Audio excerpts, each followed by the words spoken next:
এই যে দেখেন সবাই ধান কেটে কেটে উপরে তুলেছে, কারণ এদের জমিতে পানি আছে। আমাদের জমিতে কোনো পানি টানি নেই, শুকনো আছে, জায়গায় কেটে জায়গায় রাখা যাবে। তা যেহেতু আবহাওয়া ভালো, তাই আর বসে থাকার কোনো যুক্তি হয় না। চলে আসলাম মাঠে ধান কাটার জন্য। সব জনের উপর ভরসা করলে হবে না, কারণ জন খরচ অনেক।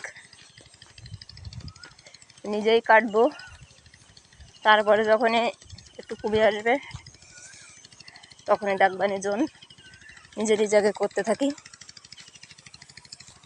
ওই যে এই পাশেরটা কাটা হয়ে গেছে, ওই পাশেরটা কাটা হয়ে গেছে, মাঝখানেরটা আমাদের সুন্দর পেকে গেছে।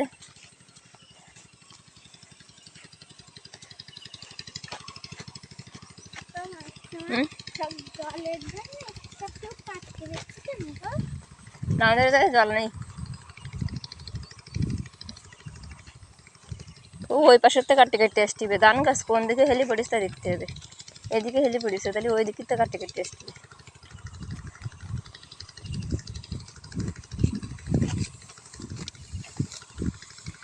শুকনো আছে।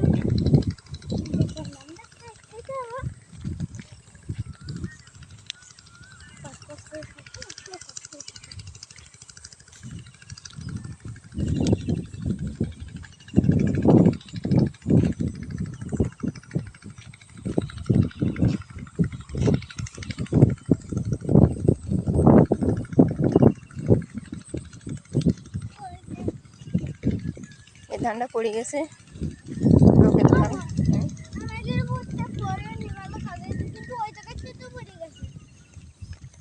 অল্প একটু হালকা পড়েছে। এই যে আমাদের ধান ওই যে সোজা আছে, এই মাথা থেকে ওই মাথা পর্যন্ত ওপাশে কাটা হয়ে গেছে, আর এ পাশেও কেউ কেটেছে অল্প। আর আমাদের এখান থেকে ওই যে ওই মাথা পর্যন্ত 4 কাটা। তো সবাই ভালো থাকেন, ধন্যবাদ।